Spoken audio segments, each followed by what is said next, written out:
Bismillahirrahmanirrahim. Assalamualaikum warahmatullahi wabarakatuh. Perkenalkan, nama saya Epa Pelindawati dengan NIM 2122438. Di sini saya akan menjelaskan tentang apa itu kurikulum dan faktor yang menyebabkan perkembangan kurikulum. Yang pertama adalah pengertian kurikulum. Kurikulum ini adalah rencana atau program pendidikan yang mencakup tujuan, materi, metode, dan juga evaluasi yang digunakan dalam proses pembelajaran.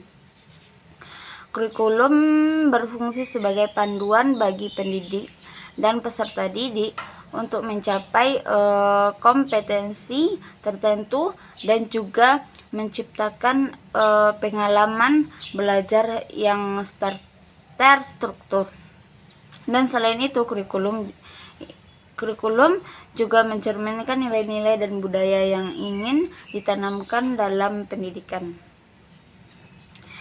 Kurikulum yang ada di Indonesia yang pertama adalah yaitu kurikulum berbasis kompetensi, yaitu KBK.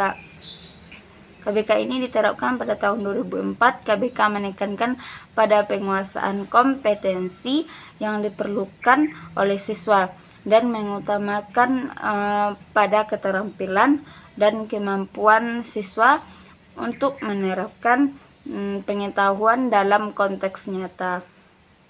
Strukturnya menggunakan kompetensi dan kompetensi dasar sebagai acuan dan memberikan ruang untuk mengembangkan kompetensi siswa. Yang kedua ada kurikulum tingkat satuan pendidikan atau KSP. Diterapkan pada tahun 2006. KTSP adalah penyempurnaan dari KBK yang memberikan otonomi pada satuan pendidikan. KTSP ini memberikan kebebasan pada kepala sekolah untuk merancang kurikulum yang sesuai dengan karakteristik dan kebutuhan siswa di daerah tersebut. Yang ketiga adalah kurikulum 2013 atau K13, yaitu yang diterapkan pada tahun 2013. Kurikulum ini mengintegrasikan sikap pengetahuan dan keterampilan dalam proses pembelajaran yang memfokuskan pada pendekatan saintifik yang mendorong siswa untuk aktif dalam proses pembelajaran, serta penguatan karakter dan strukturnya mengandung kompetensi inti dan dasar berorientasi pada pengembangan karakter, pengetahuan dan keterampilan yang relevan dalam kehidupan sehari-hari. Yang ketiga adalah kurikulum ini K13 menunjukkan evaluasi pendidikan di Indonesia semakin berfokus pada kompetensi dan relevansi pendidikan dengan kebutuhan masyarakat. Adapun faktor-faktor pengembangan kurikulum, yang pertama adalah adanya perubahan kebutuhan masyarakat, yang mana kebutuhan ekonomi dan budaya yang berkembang membutuhkan kurikulum yang relevan. Yang kedua adalah kemajuan teknologi. Inovasi teknologi mempengaruhi cara belajar dan mengajar sehingga kurikulum perlu disesuaikan.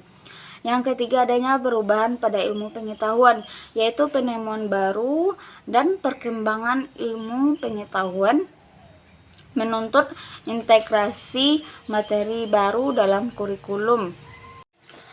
Faktor yang keempat yaitu kebijakan pendidikan, yaitu kebijakan pemerintah dan standar pendidikan internasional dan juga mendorong perubahan kurikulum. Yang kelima adanya umur dan karakteristik siswa, pemahaman dan perkembangan kognitif dan sosial siswa mempengaruhi desain kurikulum agar sesuai dengan kebutuhan mereka. Yang keenam ada evaluasi kurikulum. Adanya evaluasi kurikulum sebelumnya. Hasil evaluasi dan umpan balik pada pelaksanaan kurikulum yang ada dapat mengarah pada pengembangan dan juga perbaikan. Contohnya KTSP merupakan evaluasi dari kurikulum KBK.